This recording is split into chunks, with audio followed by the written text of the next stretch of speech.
欢迎来到自说自话的总裁。传说在中国西南的大山当中隐藏着一条地下通道，你不用翻山越岭，只需要穿过某条秘密通道就能到达印度。比如神秘的三星堆人，他们从哪里来？为什么又消失得无影无踪？他们为什么会有印度洋的贝壳？为什么会有东南亚的象牙、西亚的青铜、埃及的金器，甚至还有浙江的玉器？难道真的有一条秘密通道让他们和全世界去做生意吗？第一个相信这个传说的人是汉武帝，他想找到这条通道，去阿富汗买马抗击匈奴。因为张骞告诉汉武帝，他在阿富汗见过四川的绸缎，这证明四川人早就知道这条秘密通道。而四川人说了，这条秘密通道的入口在云南，是云南的滇国人绝不外传的秘密。于是公元前109年，汉武帝攻破滇国，滇王投降了。但这之后呢，中国历史书上再也没有记载过滇国，滇国就这样消失了。而现实中，汉武帝也没有发现这条秘密通道，他还是没办法从云南去印度、去阿富汗买马。但是如果你今天去云南旅游，特别是来到澄江县抚仙湖的时候，如果你恰好又在吃一条又肥又大的抚仙湖活鱼，那么恭喜你，极有可能会有一个澄江人过来跟你讲这样一个传说。他们会说，汉军来到滇池以后才发现秘密通道被滇国贵族销毁了，而这些贵族呢，最终又都消失了。他们不是被杀了，而是从秘密通道逃走了。临走之前，他们放水把秘密通道的入口全部淹没了，永远断绝了这条通道。这条通道的入口就在抚仙湖下面上百米深的湖底。本来这个穿越2000多年的传说会让你觉得像个笑话，四川人怎么可能去过印度？云南人怎么可能掌握过通往世界的钥匙？但澄江人的传说可没有讲完，他们会继续说，最可怕的是1992年，考古学家们真的在抚仙湖的湖底发现了一个庞大的古滇国城市，据说城市上面还悬浮着2000多具遗体，就像某种神秘的仪式，遗体都被石蜡包裹着，沉不下去也浮不上来。你会突然觉得大活鱼不香了，你还会突然发现澄江人个个爱吃鱼，但就是从来不吃抚仙湖的鱼。你也会开始想，难道抚仙湖下面真的有通往印度的秘密通道吗？20多年前，考古学家们也被澄江人这么忽悠过，于是他们决定消灭这个传说，他们要破解古滇人消失的秘密。而调查了10多年以后，当他们真正接近真相的时候，他们选择了放弃调查。这是一个真实的故事，原来现实比传说还要离奇。时间回到1955年，考古学家们在滇池岸边的石寨山上面发现了一个古墓群，一铲子挖下去，原来这下面正是那个隐藏了2000多年的古滇国。最开始，山坡上出土了这样一个诡异的青铜器，上面是127个小人和各种的动物建筑，谁也没见过这种青铜器，全世界都没有出土过这种东西。出土的时候，青铜器里面还叮叮的响。考古学家们尝试打开这个青铜器，想看看里面究竟是什么。打开青铜器以后，考古学家们发现里面是300多枚贝壳，再一检测，这竟然是印度洋的海贝。考古学家们把这个青铜器叫做主蒙场面贮贝器，说它是古滇王的存钱罐，上面刻画的是活人献祭的场景。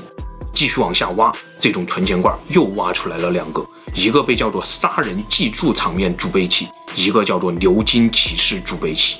看来当年张骞没有骗汉武帝，云南真的有马，有骑士，还有钱，有商贸线路。秘密通道的传说难道是真的吗？再往下挖，出现了很多铜鼓，考古学家们松了一口气，这上面全都是划龙舟求雨祈福的画面。看来古滇人并不是什么骑马的商业民族，就是一个世世代代生活在滇池旁边种地的古国，他们可能都没有走出过滇池。秘密通道的传说，它终归是传说，但是这些青铜器非常精美，证明古滇国并不蛮荒，他们的贵族拥有非常先进的文化和科技实力。史书上也说他们是投降的，并不是被灭族的。那这样的话，以他们的文化和科技实力，也一定能在滇池周边留下后裔。只要找到古滇人在现实中的后裔，就能证明他们并没有通过什么秘密通道逃走。所以地下通道云南连接印度的传说也就不攻自破。于是20年前，考古学家们决定先寻找到滇人的后裔，再进一步破解古滇人消失的真相。但紧接着问题来了，云南这么多少数民族，究竟谁是古滇人的后裔呢？第一个调查对象是中缅边境的佤族，因为这些滇国青铜器上出现了大量活人祭祀的场景，而佤族恰好是现实中唯一一个有活人祭祀习俗的少数民族。考古学家们深入佤族山寨，长老讲出了他们的献祭习俗。直到上世纪40、50年代，山寨里都还派出很多勇士去外面猎杀人头，也就是把外族的一些人杀死，然后再把他们的头带回来。这些外族人的头颅是献祭存在你各种神明的祭品，猎头献祭，这是佤族传承了不知道多少年的习俗。听到这个故事，考古学家们很快就排除了佤族是古滇人后裔的可能性，因为古滇人的青铜器上面的献祭显然不是佤族的这种猎头风俗。青铜器上有一个柱子，在广场中央，柱子上面绑着一个留着长辫子的人，他的发型和其他的人不一样，这说明他很可能是一个外族的战俘。这个战俘是在柱子上被献祭的，显然和佤族的猎头献祭习俗不一样。另外，最重要的一个问题就是佤族的长老都是男性，而青铜器上主持祭祀的显然是一位女性。看来古滇人是信仰女巫的。沿着这个习俗，考古学家们在滇池南岸稍远一点的地方找到了第二个调查对象。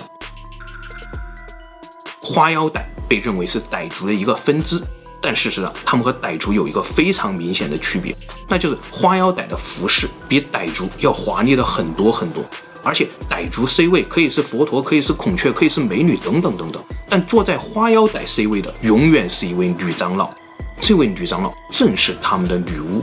当调查员住进花腰傣的村寨的时候，他会发现无论是在火坑边还是在纺车前，总有一位地位崇高的女长老。如果谁家生了孩子，一定要来求女长老祝福一下；如果谁家的老人去世了，也绝对要邀请女长老去出面主持葬礼。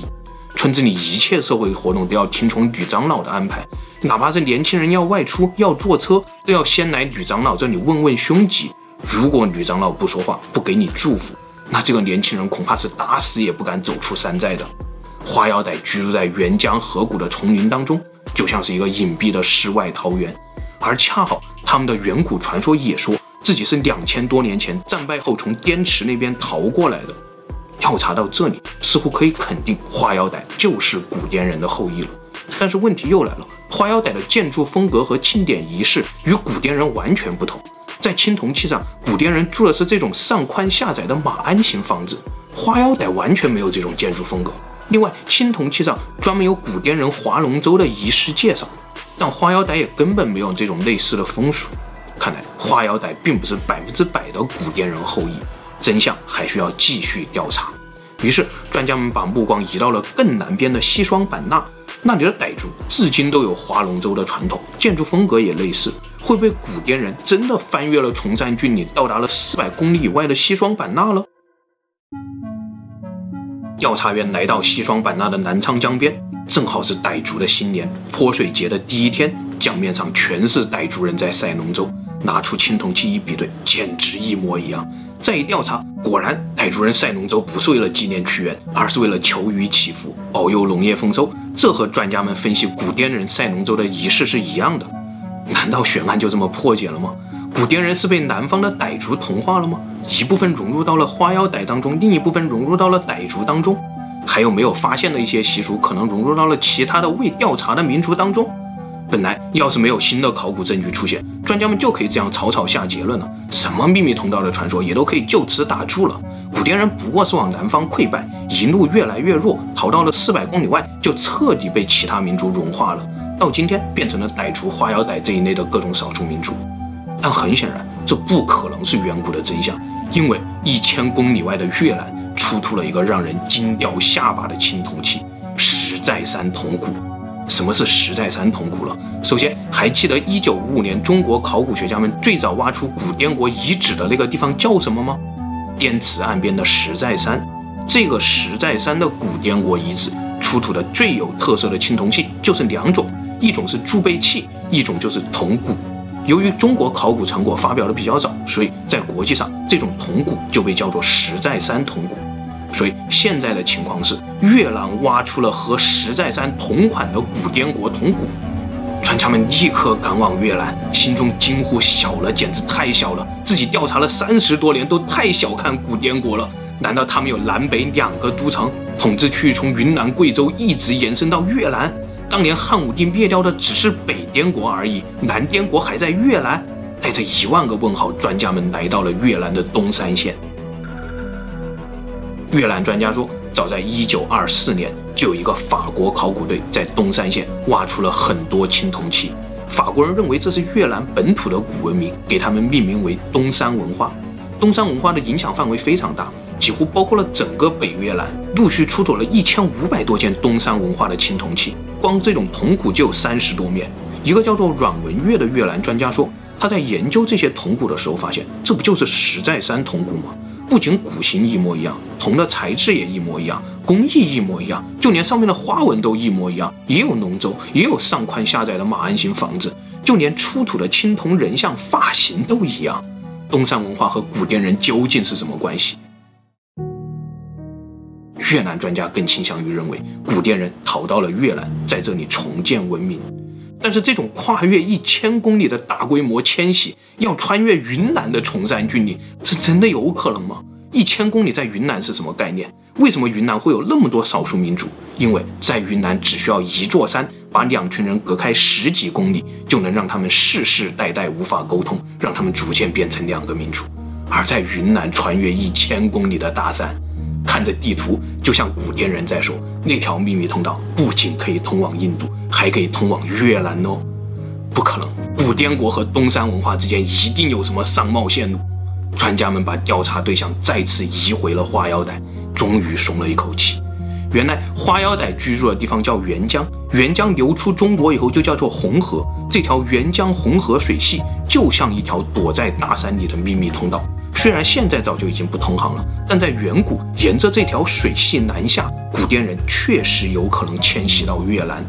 这样看来，花腰带是古滇人的一个撤退据点。他们没有带走女巫，那些穿着盛装的女巫们永远留在了河谷的丛林当中，成了今天的花腰带。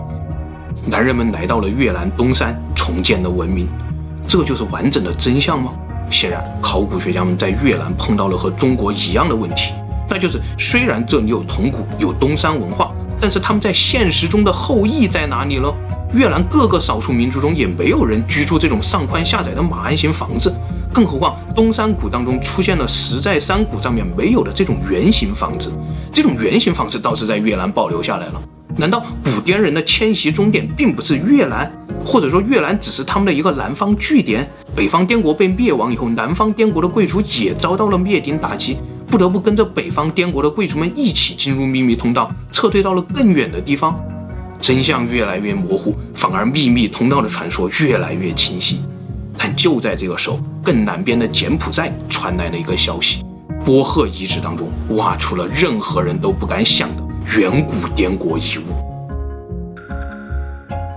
一个叫做雷安迪的德国博士说，他们赶到波赫的时候，这里已经被盗墓贼挖成了一个筛子。而正当博士抢救发掘波赫遗址的时候，出土了好几面石寨山铜鼓。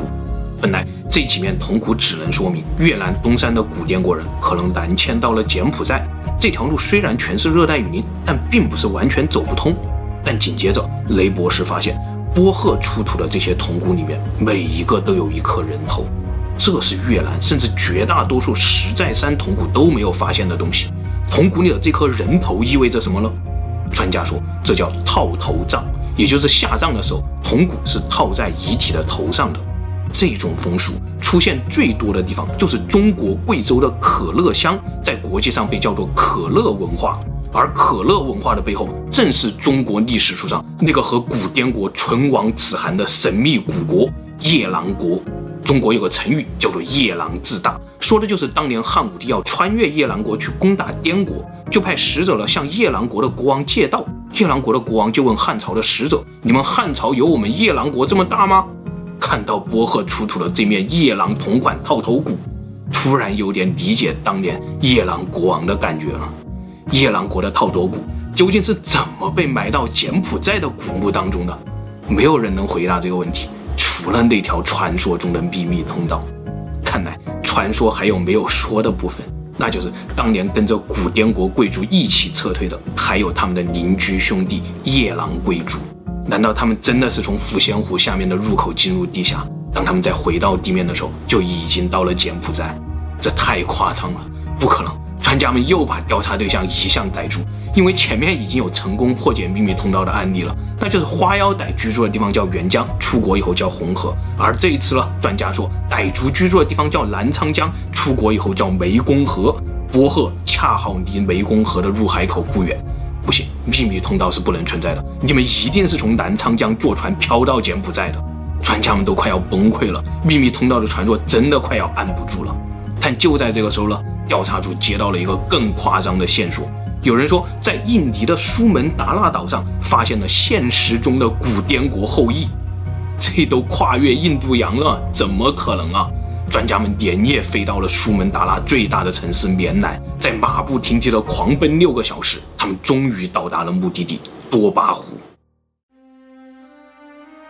多巴湖是东南亚第1大的淡水湖，湖中间有一个岛叫做沙摩西岛，岛上居住的民族叫做巴达克人。而当专家们登上沙摩西岛的时候，就像膝盖中了一箭一样，这里的建筑、舞蹈、服饰简直和滇国青铜器上刻画的一模一样。房子是整个云南、越南、柬埔寨都没有出现的上宽下窄马鞍形房子，和青铜器上一模一样。房子四周的横梁上画满了精致的花纹，这些古老的图案看一眼就让专家联想到了青铜器上同款造型。巴达克人说这些图案都是巫师绘制的，巫师说这些图案有魔力，把魔力注入到那木头里面，保护房屋，免除厄运。广场中央的柱子上面刻满了人头，简直就是在暗示古滇国青铜器上那个献祭战俘的柱子。再一问，巴达克人正是西方传教士笔下有名的食人族。1816年，荷兰传教士到达沙摩西岛传播福音，才让巴达克人放弃了猎头，放弃了活人献祭的传统。但非常遗憾，可能是因为过于血腥，当年荷兰传教士并没有详细记载巴达克人如何献祭。现在巴达克人也只知道他们的祖先认为战俘被献祭以后，部落就会得到战俘身体里的力量。专家们在考察巴达克人的舞蹈，他们的舞蹈非常独特，就和他们的建筑风格一样，和周边其他的部族完全不一样。专家说，巴达克的舞蹈语言简直就是古滇国青铜器的复原。古滇青铜器上那一个个被凝固的瞬间，在巴达克人的村庄里被复活了，太难以置信了。专家们决定拿出最后一样东西来难倒巴达克人，因为谁也不愿意相信巴达克人就是古滇人的后裔。要是这样的话，除了那个传说的秘密通道，还有什么东西能让古滇人跨过印度洋穿越到巴达克？于是专家们决定参加一次巴达克人的葬礼，因为古滇人有2次下葬的传统，也就在下葬以后3到5年，亲人们会把遗骸重新挖出来，再举行一次更隆重的葬礼。这样走完2次葬礼，人生才算终结。而在巴达克人这里，专家们是接着自己已经掉到地板上的下巴，全程参加完了巴达克人的2次葬礼。他们甚至至今保留着这种传统，在专家们亲眼见证下，巴达克人与他们的祖先用这种特殊的方式重逢了。除了震撼还是震撼，如何解释从滇池到多巴湖，从古滇人到巴达克人的这种穿越了？调查进行到这里，就像那个传说在嘲笑现代人的想象力一样，云南深山里的秘密通道何止能通向印度啊？古滇人何止掌握通往世界的钥匙啊？没准从抚仙湖下面的入口进入地下世界，你将发现一个更宏伟的失落文明，无数的出口连接着地面世界。当你再出来的时候，已经跨过了印度洋，来到了苏门答腊。最后，巴达克人提出用 DNA 技术比对一下，一切真相大白。但专家们拒绝了。表面上，专家说很可惜，古滇人的 DNA 都被酸性土壤破坏了，目前还没有出土古滇人的 DNA 样本。但事实上，可能是我们的世界还需要这种神秘感。看着现实中被专家们调查出来的这条古滇人的神秘迁徙线路，也许《山海经》真的是世界地理。上帝给了人类最强烈的好奇心和最善于长跑的耐力。远古的时候，我们用这颗好奇心探索全世界，而现在我们却用这颗好奇心来证明《山海经》就是河南的那几座山包包。好了，今天的故事就分享到这里，谢谢大家。最后，夫人说，请大家回到现实，澄江人没有不吃抚仙湖的鱼，整个传说都是当年某澄江人吓唬总裁编出来的故事。